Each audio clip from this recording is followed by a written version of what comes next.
महादेव कहते हैं, ये कभी मत सोचो कि आप कुछ नहीं कर सकते। हाँ, आप सब कुछ नहीं कर सकते, पर बहुत सी चीजें हैं जो आप कर सकते हैं। बस निर्धारित करो, अपना 100% दो। हर व्यक्ति का यह लक्ष्य है कि वो जो कर सकता है वो करे, जो बन सकता है बने, उसका जो भी सपना है वो पूरा करे। लेकिन इस समय वो जो भी है उसका सम्मान करे और खुद से जो मिला है उसका स्वागत करो और धन्यवाद करो। अपने गुणों को पहचानिए, इससे आप अपनी नींव मजबूत कर सकते हैं। लेकिन अपने अंदर की कमियों को भी पहचानिए, इससे चरित्र मजबूत बनता है। जो दूसरों को माफ करते हैं वो खुद से प्यार करते हैं, क्योंकि उन्हें मालूम है ऐसा करके मैं दूसरों पर नहीं बल्कि अपने आप पर एहसान कर रहा हूँ और अपने जीवन में सुख समृद्धि ला रहा हूँ।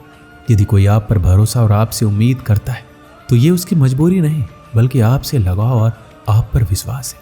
कामयाबी सिर्फ वो नहीं जो आप खूब पैसे और नाम कमा लेते हैं, बल्कि कामयाबी तो वो है जब आप अपना लक्ष्य प्राप्त कर लेते हैं, वो भी अपने असली आनंद में रहते हुए। भूखा इंसान सारी मर्यादा तोड़ देता है और पैसे का लालची इंसान इंसानियत ही छोड़ देता है। महादेव कहते हैं कि कभी भी खुद को कम मत समझो, आपको भी उसी भगवान ने बनाया है जिसने दूसरों को। आप किसी से सलाह ले सकते हैं, पर आगे बढ़ने और अपनी मंजिल पाने के लिए मेहनत तो खुद करनी होगी। हाँ, मंजिल पाने के लिए आपको मेहनत और जोश की जरूरत है, पर बुद्धिमानी से और सोच विचार कर आगे बढ़े। जो जल्दीबाजी करते हैं वो गिर जाते हैं। जिंदगी में आगे बढ़ना है तो खुद पर भरोसा करो, दूसरों पर नहीं। जितनी बार आप गिरेंगे उतनी बार आप उठेंगे। अब ना किसी का हाथ चाहिए ना किसी का साथ। इंतजार करोगे तो उतना ही मिलेगा जितना कोशिश करने वाले छोड़ देते हैं। इसलिए इंतजार मत करो, जितना तुम सोचते हो जिंदगी उससे कहीं ज्यादा तेजी से भाग रही है। हार कभी मत मानो। कुछ लोग हार मान लेते हैं, पर याद रखिए कि पानी में डूबने से आदमी की जान नहीं जाती, बल्कि जान तब जाती है जब उसे तैरना नहीं आता है। इसलिए हार मत मानो, बल्कि अपने प्रयास में एक्सपेरिमेंट शुरू करो।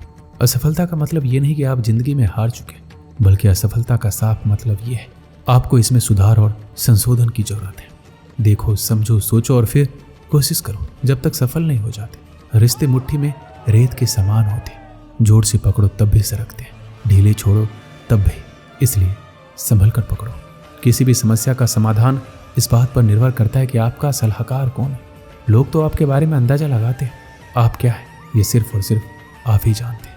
महादेव कहते हैं, साथ रहकर जो छल करे उससे बड़ा कोई शत्रु हो ही नहीं सकता। जो हमारे मुंह पर हमारी बुराइयां बता दे उससे बड़ा मित्र कोई हो ही नहीं सकता। सहारा इंसान को खोखला कर देता है और उम्मीदें कमजोर। अपनी ताकत के बल पर जीना शुरू कर दीजिए। आपका खुद से अच्छा साथी और हमदर्द कोई और नहीं हो सकता।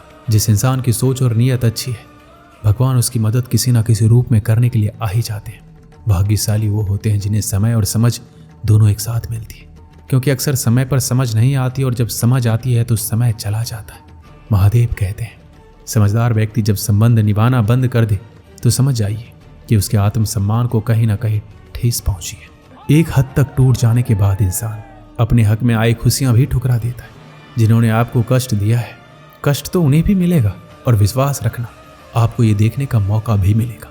अपना वो होता है जो किसी और के लिए आपको नजरअंदाज ना करे। अगर कदर करनी है तो जीते जी करो। अर्थी उठाते वक्त नफरत करने वाले भी रो पड़ते हैं। नरम दिल के लोग जल्दी रो पड़ते हैं, जल्दी रूठ जाते हैं और जल्दी मान भी जाते हैं, और ऐसे लोग प्रभु को बहुत पसंद आते हैं। उम्मीद करना गलत नहीं होता, पर हमसे ये गलती होती है कि हमें गलत लोगों से उम्मीद होती है। शब्द का भी अपना एक स्वाद है, बोलने से पहले खुद चख लेना चाहिए।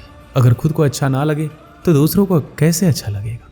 दिल तो अभी भी जिंदा है, बस अब भावनाएं मर गई है। जिस इंसान ने दुख में खुश रहना सीख लिया, समझ लेना कि उस इंसान की जिंदगी सफल हो चुकी है। वो लोग आखिर में छूट ही जाते हैं जिनसे हम हद से ज्यादा जुड़ जाते हैं। जिस दिन आप किसी को अपना आदत बना लेते हो, उस दिन से वो इंसान तुम्हें कभी भी बर्बाद कर सकता है। माना मोहब्बत जरूरी है, लेकिन इज्जत से ज्यादा कभी नहीं। जिस्म पर जख्म दे दोगे तो चलेगा, लेकिन आत्मसम्मान पर खरोच बिल्कुल भी बर्दाश्त नहीं है। जिंदगी मुंह से शुरू होती है और मुंह बंद होने पर खत्म हो जाती है। किसी को फोर्स मत करो कि वो तुम्हें याद करे। जो तकलीफ ना समझे उसे दर्द क्या बताना। संभल कर चल नादान, ये इंसानों की बस्ती है। अरे यहाँ तो ईश्वर को भी आजमा लेते हैं, फिर तेरी क्या हस्ती है। समय रहते पूछ लिया करो कि कैसे हो, कहीं ऐसा ना हो कि ये पूछना पड़ जाए ये कैसे हो गया। उम्मीद जिंदा रखिए, देखना आज हंसने वाले कल तालियां बजाएंगे। कुछ लोग झूठ भी इतने विश्वास के साथ बोलते हैं कि आप पहचान ही नहीं पाते कि वो इंसान आपसे झूठ बोल रहा है। अक्सर गुम हो जाया करते हैं पुराने रिश्ते एक नए रिश्ते में बंध जाने के बाद। चाहे कोई आपका कितना भी अपना क्यों ना हो, मगर सबसे पहले वो अपना फायदा ही देखता है। खुश दिखने की जबरदस्ती में इंसान और भी ज्यादा उदास हो जाता है। प्यार वादों में नहीं, एहसासों में कायम रहता है। बस यही फर्क है हम दोनों में। वो हमें फुर्सत में याद करते हैं और हमें उनकी यादों से फुर्सत नहीं। कैसे हो पाएगी अच्छे इंसान की पहचान? दोनों ही नकली हो गए, आंसू और मुस्कान। डर नहीं मुझे किसी भी काल का, लाडला जो ठहरा मैं महाकाल का। हमें ढूंढना इतना भी मुश्किल नहीं है मेरे यारा, बस वहाँ चले आना जिस दरबार में गूंज रहा हो महाकाल का जयकारा। उसी ने रचा है संसार, कन कन में वही समाया है। गम भी सुख की तरह गुजर जाएगा जब सिर पर होगी शिव की छाया। जब मुझे यकीन है महादेव स्वयं मेरे साथ है, तो इससे कोई फर्क नहीं पड़ता कि कौन मेरे खिलाफ है। आया हूँ महाकाल मैं तेरे द्वार पर शीश झुकाने, 100 जन्म भी कम है बाबा तेरे एहसान चुकाने के लिए। दोस्तों, इस वीडियो में बस इतना ही। मिलते हैं अगली वीडियो में। अपना ख्याल रखिएगा। हर हर महादेव।